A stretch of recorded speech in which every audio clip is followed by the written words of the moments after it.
오늘 말씀 제목은 내가 있어야 할 자리입니다. 그리고 우리 주 예수 그리스도 안에 있는 은혜와 평강이 저와 여러분의 교회와 또한 가정과 전체 삶과 사업과 또한 학교의 모든 관계 가운데 넘치시기를 간절히 축원합니다. 자, 오늘 본문은요, 이제 예수님께서 공생애를 시작하시기에 앞서서 세례자 요한에게 세례를 받으신 사건을 기록하고 있습니다. 그리고 오늘의 본문은 이렇죠. 자, 예수님께서는 이제 갈릴리 나사렛으로부터 요단강으로 먼 길을 내려오시게 됩니다. 그리고 이제 요단강으로 오셔서 요한에게 세례를 받으시고자 하죠. 하지만 요한은 이제 그것이 합당치 아니하다라고 생각하여 제가 당신에게 오히려 세례를 받아야 하는데 어찌 당신께서 저에게 세례를 받으려 하십니까? 라고 말하게 되죠. 이때 예수님께서는 이렇게 말씀하십니다. 우리가 이렇게 행하여서 모든 의를 이루는 것이 마땅하다. 그죠? 요한은 예수님의 이 말씀을 듣고 동의하였습니다. 그리고 예수님께 물로 세례를 베풀게 되죠. 예수님께서 물에서 올라오시자마자 하늘이 열렸다라고 오늘 본문은 기록하고 있는데요. 자, 여기서 물에 올라오셨다라는 것은 세례의 시기 다 끝나고 물가에서 완전히 나오셨다, 이런 의미가 아닙니다. 여러분, 세례는 여러분 침례라고 했잖아요. 그래서 물에 완전히 잠기는 거거든요. 그래서 이 물의 침잠으로부터 곧바로 올라오셨다, 이렇게 보는 것이 맞습니다. 자, 왜냐하면 이게 아다르고 어다른 건데요. 이게 왜 그러냐면 이게 헬라어 원어를 보면 유티스 아네베 아포투 히다토스라고 되어 있는데 이건 물론 여러분들 모르시겠죠. 여러분 이 뜻만 잘 아시면 돼요. 잘 들어보세요. 처음에 유티스라는 말은 곧바로라는 뜻입니다. 즉시. 그리고 아네베는 오르다라는 뜻이에요. 어디 올라가다, 올라오다 이런 뜻이거든요. 그러면 곧바로 올라오다. 그리고 아포투 히다토스, 이거는 그 물로부터 이런 뜻입니다. 그러니까 그 물로부터 곧바로 올라오다 이런 뜻이란 말이에요. 자, 그냥 올라오셨다면, 그냥 예수님께서 세례를 다 마치고 물 밖으로 나오셨다라고 하면 이 유티스, 즉 곧바로라는 말을 굳이 사용할 이유가 없어요. 그죠? 그래서 정황상 보자면 세례를 다 마치시고 곧바로 나오셨다라는 게 아니라 이 침례를 받으실 때 물에 완전히 잠기셨다가 물로부터 곧바로 올라오셨다가 맞는 말입니다. 우리가 침례를 받을 때, 여러분 저도 이제 침례를 받았거든요. 침례교회에서 잘하진 않았는데 장로교회에서 저도 침례도 받았어요. 근데 이렇게 물에 잠깐 잠겨야지 1분 이상 그렇게 사람을 그렇게 잠겨놓을 수 있습니까? 그럴 수 없는 거죠. 곧바로 올라오는 거죠. 그죠? 자, 그리고 이 장면이요, 훨씬 더 극적이고 다른 본문과도 잘 어울립니다. 왜냐하면 그렇게 침잠되신 물에서 올라오시자마자, 물에서 이렇게 딱 확 하고 올라오시자마자 하늘이 열리고 성령이 비둘기같이 내려 예수님 위에 임하셨다, 이게 맞는 거지. 그죠? 예수님께서 물에서 완전히 나오셔가지고 수건으로 이렇게 물길을 닦고 계실 때 하늘이 열리고 성령이 비둘기같이 임하셨다, 이건 좀 어색하잖아요. 그죠? 자, 이것은 굉장히 극적인 장면이라는 겁니다. 하늘로부터 이제 성부 하나님의 음성이 들려옵니다. 이는 내 사랑하는 아들이요 내 기뻐하는 자라. 자, 여기까지가 오늘 본문의 내용이죠. 여러분, 이 내용에서 우리가 분명히 주목해야 할 부분은, 먼저 요한이 처음에 왜 예수님께 세례 베풀기를 꺼려 했으며, 그리고 예수님은 이를 만류하시면서 이렇게 하는 것이 우리가 의를 이루기 위하여 합당하다라고 하셨는지입니다. 여러분, 왜일까요? 왜 세례자 요한은 예수님께 세례 베푸는 것이 온당하지 않다라고 생각했을까요? 여러분, 요한이 베푸는 세례는 물세례죠. 물로 주는 세례예요. 이 물세례는 죄인이 받는 세례입니다. 그죠? 죄인이 죄의 용서함을 받고 죄의 씻김을 받고 죽었다가 살아나는 상징적인 그러한 세례란 말입니다. 따라서 죄가 전혀 없으신 예수님께서는 이 세례를 받으실 필요가 없으신 분이에요. 심지어 오히려는 세례를 주셔야 하는 분이죠, 예수님께서. 따라서 세례자 요한에게 있어서는 이해할 수가 없는 일이었습니다. 하지만 예수님께서는 이렇게 하는 것이 모든 의를 이루는 것이다 라고 말씀하세요. 여러분, 이 일 이후에요, 예수님께서 공생애를 시작하시게 되었을 때도요, 예수님께서 그 누군가에게 직접 물 세례를 주신 적은 단 한 번도 없습니다. 복음서를 다 찾아보세요. 다만 요한복음에 보면 예수님께서 물로 세례를 주신 것 같은 구절이 등장하는데 그 바로 다음 구절에선 그게 아니다라고까지 굳이 얘기를 해요. 요한복음 4장 1절에서 2절 한번 볼게요. 이렇게 되어 있습니다. 예수께서 제자를 삼고 세례를 베푸시는 것이 요한보다 많다 하는 말을 바리새인들이 들은 줄을 주께서 아신지라. 2절 보면 예수께서 친히 세례를 베푸신 것이 아니요 제자들이 베푼 것이라. 그러니까 예수님께서는 굳이 세례를 한 번도 베풀지 않으셨다라는 걸 지금 기록하고 있는 거죠. 그죠? 하지만 당신께서 직접 세례를 주신 적은 없지만 오히려 물 세례를 받으셨단 말이에요. 이것은 엄청난 상징적인 어떤 의미가 있을 거란 말이죠. 왜 세례자 요한이 예수님께 세례를 베푸는 것이 모든 의를 이루는 것일까요? 잘 들어보십시오. 말씀드릴게요. 원래 예수님께서 받으신 저 물 세례의 자리, 저 요단강에서 세례자 요한에게 물 세례를 받아야 하는 자리, 즉 완전히 잠겼다가 즉 완전히 죽어진 저 자리, 죽는 거잖아요. 그죠? 저 자리는 원래 누가 있어야 됩니까? 원래 내가 있어야 되는 자리죠. 원래 우리가 있어야 할 자리예요. 저와 여러분이 있어야 할 자리인 거죠. 그리고 그 세례의 자리에서 세례를 주는 이가 누구입니까? 세례자 요한이죠. 그러면 세례자 요한이 세례를 주는 저 자리가 내 자리인데, 그럼 저 세례자 요한은 어떤 상징적 의미가 있을까? 일단 세례자 요한은 많은 신학자들이 얘기하길 마지막 구약의 선지자라고도 얘기할 수 있고요. 또 마지막 구약의 어떤 제사장의 상징적인 사람이다라고도 할 수 있어요. 왜 그러냐면 세례자 요한이 누구의 혈통인가를 보면 알 수 있습니다. 누가복음 1장 5절을 한번 볼게요. 제가 읽겠습니다. 유다 왕 헤롯 때에 아비야 반열에 제사장 한 사람이 있었으니 이는 이름은 사가랴요 그의 아내는 아론의 자손이니 이름은 엘리사벳이라. 사가랴는 요한의 아버지고요. 엘리사벳은 요한의 어머니입니다. 알고 봤더니 이 두 분 다 어디 지파일까요? 레위 지파입니다. 레위 지파는 어떤 지파예요? 제사장 지파예요. 심지어 어머니는 아론 계열의, 즉 대제사장 계보의 자손이었어요. 그러면 세례자 요한은 어떤 자손이에요? 레위 자손이면서 그가 어떤 제사장적 사명을 그 사명을 실천해야 될, 감당해야 될 사람이라는 것을 우리가 알 수 있는 거죠. 그러면 제사장이 하는 일이 무엇입니까? 죄된 백성들 대신 제물을 죽여서 이 제물을 하나님 앞에 올려드리는 그러한 직분이죠. 중보의 직분이죠. 그러면 이 세례자 요한이 지금 이 세례의 자리에서 물로 세례를 주는 이 죽임은 제사에서의 어떠한 장면과 비슷한 거죠.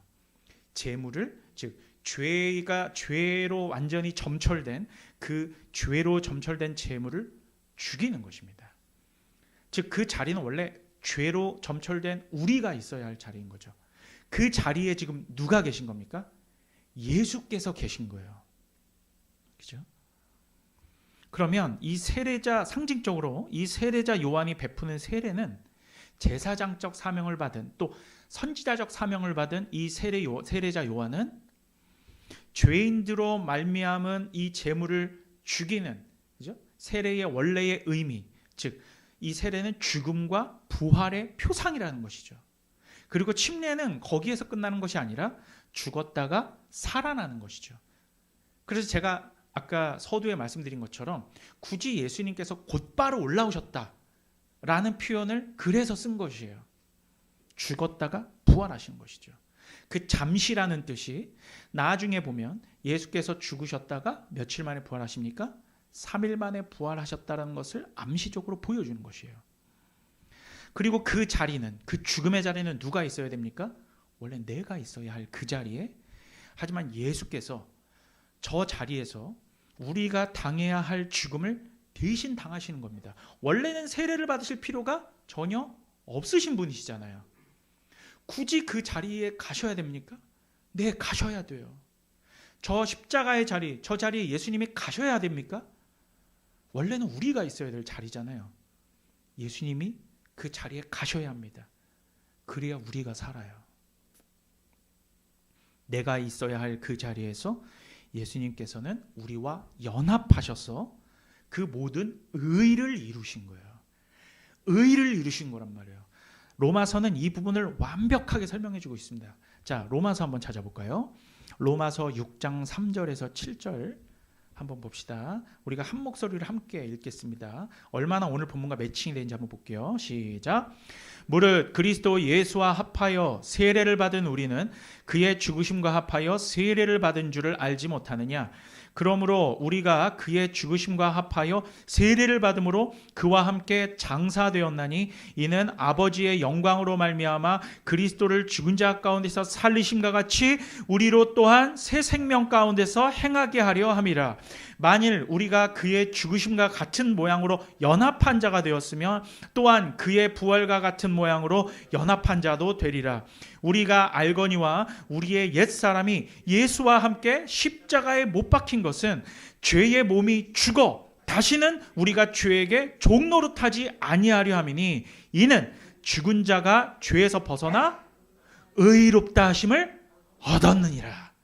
자, 예수님께서 하신 말씀과 정확하게 일치하죠. 이렇게 하는 것이 모든 의를 이루기에 합당하니라. 이것은 즉 예수 그리스도의 십자가를 예표하는 행위에 들어가는 것이죠. 예수 그리스도의 수동적인 순종하심, 즉 십자가에서의 죽으심이 모든 의를 이루신 바로 그 일이라는 것이고, 물 세례는 이를 우리에게 보여주고 있는 것입니다. 즉 세례는 십자가 죽으심과 부활의 상징이라는 것이에요. 세례를 그래서 우리가 두 번 받을 필요가 있습니까? 없다라는 겁니다. 예수 그리스도께서 십자가에서 두 번 죽으시란 말입니까? 그럴 수 없다라는 얘기죠. 여러분, 저 요단강 물속, 그죠? 우리가 왜 요단강 물을 건너는 거를 왜 우리가 어떠한 의미의 애두른 표현이라고 설명합니까? 우리가 너 죽고 싶냐? 이 얘기를 너 요단강 건너가게 해줄까? 이런 말을 우리가 흔히 세상에서 쓰잖아요. 요단강은 여러분 가나안 땅으로 들어가야 하는, 즉 이 광야의 삶을 버리고 하나님께서 약속하신 그 땅으로 들어가야 하는 마지막 관문이었잖아요. 그죠? 죽음을 상징하는 겁니다. 요단강 물 속으로 침잠하는 것. 내가 있어야 할 자리는 바로 원래는 그 자리라는 거죠. 그 자리 가운데서 예수님께서 우리 죄인들과 연합하심으로, 그러니까 우리가 예수 그리스도와 연합하지 아니하면 우리는 구원을 얻을 수 없는 거예요. 그리고 오늘 본문에서처럼 즉시 올라오심, 다시 말해 부활하심으로 결국 하나님의 백성들을 살리셨단 말입니다. 의인이 죽어 하늘에 씨가 떨어져 열매를 맺음으로 첫 열매가 되심으로 그 모든 의를 이루셨단 말입니다. 그래서 예수님은 의의 열매라고도 하는 거예요. 여러분, 이때에 이렇게 예수님께서 물에서 올라오시자마자 성령이 뭐같이 내렸다고요? 비둘기같이 임하셨다고 하죠. 이것은 창조와 같은 그런 모습이라고 보시면 돼요. 예수님께서 물에서 올리시자마자 성령이 비둘기같이 임하셨다라고 하는 이 모습은 여러분 창세기에서요 성령의 설명과 일치합니다. 자, 이게 어떤 의미냐면 창세기 1장 2절 한번 볼게요. 창세기 1장 2절은 이렇게 말합니다. 제가 읽을게요. 땅이 혼돈하고 공허하며 흑암이 깊음 위에 있고 하나님의 영은 수면 위에 운행하시니라. 자, 성령이 비둘기처럼 임하시는 것, 그리고 하나님의 영이 수면 위에 운행하시니라. 아직 이 빛이 있으라 창조가 일어나기 바로 직전이에요. 이때 성령께서 뭔가를 품고 계시는 의미입니다. 그러니까 여기에서의 수면 위에 운행하신다라는 표현은 라하프라는 히브리어인데요. 이게 어떠한 표현이냐면 새가 생명을 탄생시키기 위해서 알을 품고 있는 그런 모양, 그런 모습을 말하고 있는 것입니다. 그래서 창조 기사에 묘사된 바로 이러한 성령께서 오늘 본문에 동일하게 비둘기같이 라하프로 이렇게 내려오시는 거예요. 그렇다고 예수님께서 재창조되셨다는 얘기 아니죠. 누가 재창조되었다는 겁니까? 그 자리가 원래 누구의 자리예요? 내 자리잖아요. 내가 죽어서 내가 부활한 그 자리에서 재창조가 일어나는 겁니다. 예수님과 연합한 우리가 그리스도의 부활을 통해 재창조와 같은 새롭게 하심을 입었다는 것을 오늘 본문이 상징적으로 표현하고 있는 것이죠. 그리고 나서 하늘에서 목소리가 들립니다. 뭐라고 말씀하세요? 이는 내 사랑하는 아들이요 내 기뻐하는 자라. 여러분, 이 말씀은 물론 성부 하나님께서 제2위격이신 예수 그리스도, 아들이신 예수 그리스도의 그 신성, 즉 예수 그리스도의 하나님 되심을 선포하는 것이기도 합니다. 하늘의 아버지께서 내 사랑하는 아들을 내 기뻐하는 자라고 말씀하심으로써 예수 그리스도께서 곧 하나님과 같은 동일 본질이라는 것을 설명하는 것도 맞아요. 하지만 하나님 아버지의 이 내 사랑하는 아들이라는 이 선포가 오직 예수님만을 향해서라고는 저는 생각하지 않아요. 다시 한번, 우리가 예수님과 연합하여 이 요단강에서 우리가 죽었다가 다시 부활했죠. 부활하고 재창조가 일어났습니다. 이때 이때 아버지 하나님께서 뭐라고 말씀하신다고요? 내 사랑하는 아들이요 내 기뻐하는 자라. 이것은 예수 그리스도와 연합한 우리에게 동일하게 말씀하시는 것이라고 저는 주장하는 거예요. 우리에게 말씀하십니다. 예수 그리스도와 연합하여 다시 죽었다 부활한 우리에게 너희는 내 사랑하는 아들이요 내 사랑하는 딸이요 내 기뻐하는 자라고 오늘도 우리에게 말씀하고 계신 것이죠.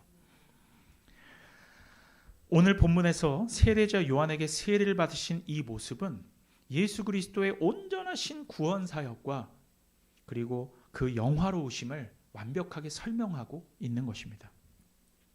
그리고 제가 지난주에 설명했던 지난주 설교의 결론, 여러분들 뭐 기억나실지 모르겠지만 지난주 결론이 뭐였죠? 제가 이것만 기억해달라고 말씀했잖아요. 혹시 기억하십니까? 그렇죠. 예수 그리스도 안에 거하시라고. 예수 그리스도 안에 있는, 그죠? 자, 그리스도 안에 있는 우리 또한 오늘 본문에 직접 기술되진 않았지만 성경 전체의 필연적인 추론에 의하여 우리는 오늘 본문에 기록되지 않았지만 사실은 이 안에 누가 있는 겁니까? 우리가 있는 거예요. 예수 그리스도와 연합했잖아요. 그리스도와 아까 로마서의 설명대로 하면 그리스도와 함께 연합한 자들이 뭘 받았다고요? 세례를 받았잖아요. 그죠? 이 자리에 누가 있습니까? 우리가 있는 거예요. 이 죽으심과 부활 그리고 영화에 이르는 모든 하나님 구원 사역을 우리 또한 그대로 누리게 되어 있다는 이 진리의 내용을 내포하고 있는 것입니다. 여러분, 원래 내가 있어야 할 자리는 어디라고요? 원래는 저 요단강 밑바닥 자리, 죽음의 자리가 맞습니다.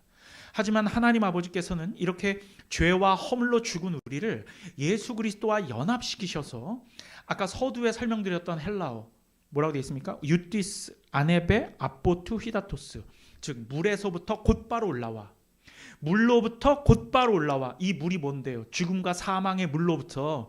세례는 죽음과 사망이거든요. 이 죽음과 사망의 물로부터 곧바로 올라와 부활시키신 것입니다. 그리고 하나님께서는 말씀하십니다.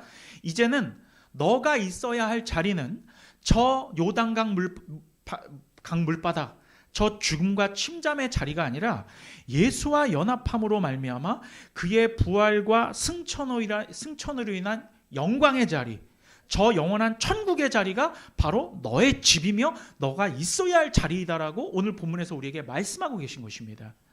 그리고 이 천국은 저 멀리 있습니까? 아니면 천국은 아직 안 왔습니까? 아니지요. 여러분, 천국은 이미 임했어요. 그리고 천국은 예수님께서는 뭐라고 말씀하지 않습니까? 천국이 어디 있습니까? 라고 제자들이 물었을 때 여기 있다 저기 있다라고도 하지 못하리니 천국은 너희 안에 있느니라. 너희 안에 있느니라. 여러분, 말씀을 마치겠습니다. 여러분, 물론 우리가 있어야 할 자리는 우리가 정하는 게 아니에요. 하나님께서 이미 정해 주셨어요. 지난주 저의 설교의 결론이 뭐라고요? 예수 그리스도 안에 있으라고요. 저번 주 설교의 결론과 마찬가지로 우리가 그러면 있어야 할 자리는 어디입니까? 예수 그리스도 안이에요. 우리가 있어야 할 자리는 예수 안입니다. 예수 그리스도는 원줄기에 붙어있는 가지의 자리란 말이죠. 여러분, 이제는 여러분들의 실제 삶에 있어서, 자, 우리가 알겠어요. 이 성경을 통해서 내가 있어야 할 참 자리는 예수 그리스도 아니구나라는 걸 알았어요. 그런데 우리는 이 예배당 바깥을 나가면 우리의 삶을 살아야 하죠. 그럼 우리 실제 삶에 있어서 예수 안에 거하는 자리가 어딜까요? 생각해 보시란 말이에요. 자기 개발의 자리입니까? 물론 그럴 수도 있죠. 돈을 많이 벌어야 하는 자리입니까? 물론 그럴 수도 있습니다. 사람은 여행도 할 수 있고 세상 사람들과 함께하는 유희의 자리에 있을 수도 있어요. 여러분, 하지만 그 때마다 시마다 잘 생각해 보십시오. 내가 있어야 할 자리인가? 내가 있어야 할 곳은 힐링의 자리입니까? 아니면 내가 있어야 할 자리는 하나님을 예배하는 자리와 하나님께 울부짖어야 하는 기도의 자리와 순종과 헌신의 자리와 말씀을 살펴보는 자리와 그리고 찬양과 존귀를 올려드려야 할 자리, 그러한 자리입니까? 여러분, 물론 우리 여성분들에게는 많이는 해당되진 않겠지만 우리 형제분들 중에서는 대부분 다 축구를 좋아하시죠. 그죠? 저도 축구를 매우 좋아하고, 저는 진짜 거의 90년대부터, 제가 거의 20살 때부터 저는 뭐 일본 J리그부터 시작해서 뭐 프리미어 리그 할 것 없이 뭐 세리에, 뭐 분데스리가 다 그때부터 봐왔어요. 그래서 옛날 축구 선수들 물론 저는 좋아하는데, 여러분 1990년대와 2010년대까지 세리에 A를 주름잡았던 이탈리아 공격수 중에 필리포 인자기라는 사람이 있습니다. 형제들 다 알아요. 다 알죠? 이 사람은요, 이 사람의 별명이 있습니다. 주워먹기의 달인이에요. 필리포 인자기는. 그리고 현대 축구사에서 그 유형을 찾기 힘든 불가사의한 골잡이다라고 수식을 합니다. 여러분, 이분은요, 뭐 은바페처럼 빠른 주력을 막 스피드도 없어요, 사실. 그리고 뭐 동시다에 활약했던 뭐 질라탄 이브라히모비치나 아니면은 뭐 드록바처럼 그 사람들은 피지컬이 엄청 좋잖아요, 피지컬이. 몸싸움을 막 잘하는 유형도 아니에요. 뭐 그렇다고 제라드나 램파드처럼 킥력이 엄청 좋냐? 그것도 아니고요. 뭐 패스 잘하는 사람 누가 있죠? 맨시티 데브라위너나 아니면 옛날에 있었던 뭐 웨질이라는 독일의 축구 선수가 있어요. 패스를 기가 막히게 잘하죠. 패스력이 좋은 것도 아니에요. 메시처럼 뭐 드리블 잘하는 것도 아니고요. 불가사의하게 이분이 다른 모든 축구 선수들보다 잘하는 게 있었습니다. 그것은 바로 위치 선정입니다. 볼이 굴러오고 어디를 뭐 튕겼다가 나오고 하여튼 골대 앞에서 자기가 있어야 할 위치에 정확히 위치해 있어요. 볼이 자기한테 와서 이걸 차고 넣으면 골이 되는 거예요. 그냥 그 자리에 가만히 서 있는 것처럼 이상하게 필리포 인자기한테 흘러 들어와요. 그러니까 이걸 갖다가 이제 세상 사람들은 골 냄새를 기가 막히게 맡는다라고 표현하죠. 볼이 오면 차서 넣는 것입니다. 여러분, 축구라는 스포츠의 목적이 뭡니까? 골대 안으로 골을 넣는 스포츠예요. 아무리 미드필더에서 온갖 묘기를 다 부려도요, 결국은 골을 넣어야 돼요. 그게 목적이란 말입니다. 여러분, 우리 그리스도인들의 목적은 이 세상 가운데서 가난한 사람들을 돕고 희생하고 온갖 그냥 기독교적 재주를 다 부려도 우리의 최종 목적은 하나님께 영광 돌리는 거예요. 맞습니까? 우리가 이 세상에서 세상 사람들의 찬사를 받고 아무리 미드필더에서 중원에서 온갖 진짜 기가 막힌 플레이를 다 한다 할지라도 골을 넣지 못하면 아무 소용없는 게 축구와 마찬가지로 우리 기독교인들의 삶도요, 우리가 세상 사람들한테 아무리 찬사를 받아도 우리의 최종 목적, 하나님께 기쁨과 영광이 되고 하나님을 영화롭게 하는 것에 그 목적에서 벗어나면 그건 아무것도 아니란 말입니다. 여러분, 필리포 인자기처럼 그 어떠한 축구 선수가 가져야 될 뛰어난 어떤 그런 기량을 조금은 덜 갖고 있다 할지라도 그 오직 한 가지 목적, 골을 넣는 것에, 하나님께 영광을 돌리는 것에 특출화되어 있는 사람, 즉 내가 있어야 될 그 자리에, 그 위치에 있는 사람이 되어야 되지 않겠습니까? 여러분, 하나님의 영광에 대한 강렬한 열망으로 인해서 영적인 냄새를 기가 막히게 맡아서 내가 있어야 할 자리와 있지 말아야 할 자리를 정확하게 분별해내는 사람이 되십시오. 여러분, 기도의 자리에 계십니까? 기도해야 될 딱 그 시점에 기도해야 할 그 자리에 있는 사람이 필리포 인자하게 같은 사람이에요. 여러분, 예배의 자리에 계세요? 여러분, 참 하나님의 말씀을 살펴봐야 될 바로 그 자리에 계십니까? 여러분, 바로 그 자리에 있어야 그리스도의 영광의 자리에 참여하는 자가 되는 거예요. 여러분, 실제 삶에 있어서도 바로 그 자리가 있을 것입니다. 그것을 여러분들 각자가 생각해 보시란 말이에요. 내가 정말 있어야 할, 하나님께 영광 돌려야 할 그 자리는 어디인가? 원래 내가 있어야 할 자리는 저 요단강 강 밑바닥에서 죽어서 침잠해야 할 그 자리가 내 자리인데, 그리스도와 연합함으로 말미암아 세례를 받아 다시 곧바로 부활하여 하나님께서 나를 영광의 자리 가운데 올려주셨는데, 나는 여전히 저 세상 요단강의 저 강 밑바닥과 같은 생명력 없는 그 자리로 자꾸 가려고 한단 말이죠. 우리가 원래 있어야 할 자리가 어디입니까? 제가 아까 말씀드렸죠. 우리가 진짜 이제는 예수 그리스도와 함께 부활해서 새 생명 얻은 자들이 있어야 할 자리는 누구 안에 있어야 된다고요? 그리스도 안에 있어야 된다고요. 그러면 우리의 삶의 실제 삶 가운데서 있어야 할 자리가 어디겠습니까? 하나님께 영광 돌릴 자리가 있어야죠. 함께 기도하고 찬양하고 예배하며 함께 헌신하고 주님께서 어떻게 하면 영광 받으실지 내 삶을 그리로 몰아가는 바로 그 자리 말이죠. 내 가정 가운데서 내가 하나님께 영광 돌리는 그 자리는 어디인가? 내가 정말로 이게 손발 오그라들고 닭살 두는 것이지만 내가 정말 내 와이프와 함께 두 손 붙잡고 하나님께 기도할 수 있는 그러한 자인가? 내가 내 남편과 함께 가정 예배 드릴 수 있는 그 자리에 갈 수 있는 그런 영적인 용기가 있는 자인가? 여러분, 이것은 굉장히, 저도 우리 와이프와 함께 두 손 붙잡고 기도하는 거 못합니다. 하지만 노력해야죠. 그 자리가 내가 있어야 할 그 자리인 것 같아요. 우리의 가정이 하나님께 온전히 영광 돌리는 그 자리로 가야 되는, 그게 제 마음 가운데 언제나 그 자리가, 내가 있어야 될 자리는 저 자리이다라고 내 마음 가운데 성령께서 말씀하신단 말이에요. 우리는 그럼 그 자리를 찾아가야 할 것입니다. 주의 부르신 그 자리가 어디인지 다시 한번 확인하시어 실제 여러분들의 삶 가운데서도 말이죠. 물론 우리가 영적으로 예수 그리스도 안에 있어야 됩니다. 제가 저번 주 설교의 결론도 그거였잖아요. 누가 모릅니까? 예수 안에 있어야 돼요. 그런데 여러분들의 실제 삶 가운데에서 그러면 예수 안에 있는다는 게 무슨 의미냔 말이죠. 은혜의 수단 가운데 머무셔야 합니다. 말씀을 끊임없이 갈구하셔야 하고, 함께 이 신앙을 공유하는 자들과 함께 나눔하셔야 하고, 여러분, 그리하여야 세상 가운데 나아갈 수 있는 거예요. 그러한 훈련과 그러한 기본 밑바탕이 되어 있어야, 그 뼈대가 되어 있어야 세상 가운데 나아가 복음을 전하고 담대하게 예수 그리스도를 입 밖으로 꺼낼 수가 있어요. 내 삶이 개판인데 어떻게 내가 회사에 가서, 학교에 가서, 내 친구들한테 가서 예수라는 말을 입 밖에 꺼낼 수가 있겠습니까, 여러분? 이것은 훈련이라니까요. 내가 있어야 할 그 자리에 그대로 위치해 있는 것, 그래야 골을 넣어요. 필리포 인자기처럼. 그 냄새를 맡아야 됩니다.